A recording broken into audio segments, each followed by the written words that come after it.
සිංහලේ කියවනක් තියෙනවා හිටියොත් හොඳට හැදී දෙවියොත් නමට වතී කියලා. ආගමන සමයේ 3 වෙනි ඉරිදාට පැමිණලා තියෙන අද දවසේ දම්පාට ඉටිපන්දම් අතරින් රෝස පාට ඉටිපන්දම පත්තු කරන ඒ ආනන්ද ඉරුදිනට පැමිණලා සිටින අද දවසේදී සැබෑ ආනන්දය ලබන්න අපි වාසනාවන්තයෝ කියන දෙය ජේසුස් වහන්සේ අද අපිට මතක් කරනවා.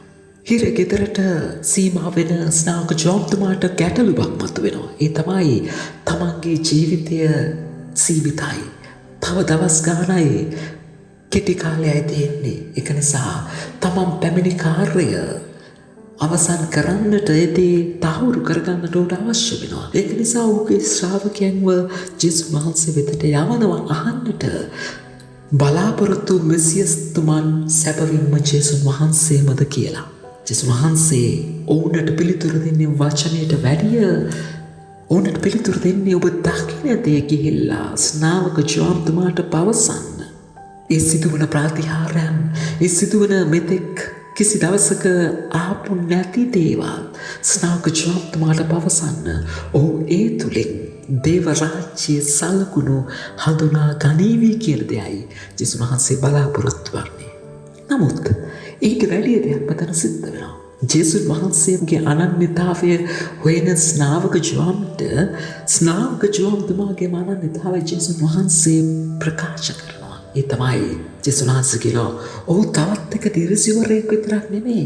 ඊට එයාට කිය උතුම් වූ පුද්ගලයෙක්. ඒ කොහොමද ස්නාවක ජෝන්තුමන් අනිත් දිවස්වරයන්ට වැඩිය උසස් දිවස්වරයෙක් එමත් නැත්නම් ඊට වැඩිය උතුම්ග පුද්ගලයෙක් වන්නේ? එහෙම වෙන්නේ මෙන්න මේ නිසායි. අනිත් දිවස්වරු ජේසුස් වහන්සේ ගැන අනාවැකි කිව්වට ඒ බලාපොරොත්තු වෙච්ච තැනන් වහන්සේව දකින්නට, උන්වහන්සේගේ පෙරමග සලස්වන්නට, උන්වහන්සේට සාක්ෂි දරන්නට හැකියාව ලැබුණේ ස්නාවක ජෝන්ට විතරයි. එතුමන් පුරාණ ගිවිසුමේ අවසන් දිවස්වරයා වෙනා වගේම නව ගිවිසුම සම්බන්ධ කරන දිවස්වරයා වන්නේ ස්නාවක ජෝන්තුමයි.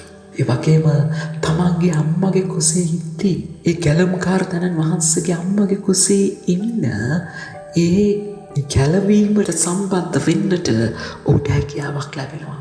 ඒ වගේම සුදු සභා සම්ප්‍රදායන් කියනවා දේව මාතාවන්ගේ අත්වලට ගන්නට තරම් මේ දරුවා වාසනාව ලැබුවා කියලා.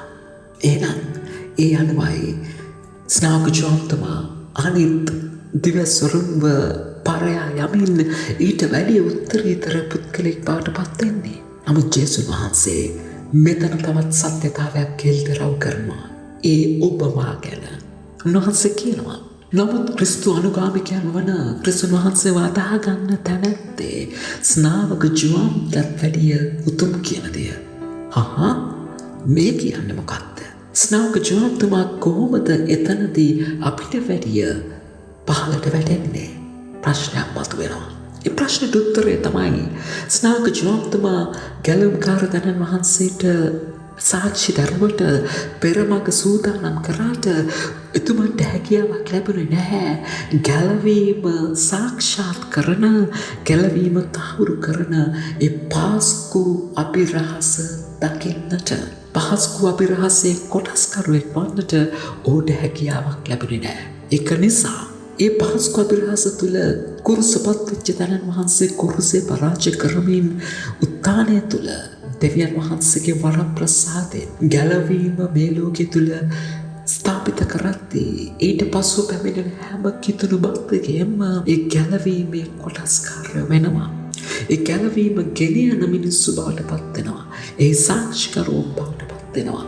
එතකොට හැම කිතුණු භක්තයෙක්ම ජේසුස් වහන්සේ සැබවින්ම ගැලවුම් කරුණක් කියලා තහවුරු කරගෙන උන්වහන්සේගේ ජීවිතයට ලබා ගැනීමෙන් අනිත් අය තුළ ඒ දේ ප්‍රකාශ කරන්නට, ඒ දේ තුළ තමන්ගේ ජීවිත වෙනස් කරගන්නට කැඳීම ලැබුණා. ඒක නිසායි හොඳට හැදෙද්දී ජේසුස් වහන්සේගේ ගැලවීම ලබාගෙන ජේසුස් වහන්සේ තුළින් ස්නාවක ජෝන්තුමාට සාක්ෂි දරුවා වගේම ඔබේ මගේ ජීවිතවලට සාක්ෂි දරන බව අනිවාර්යයි.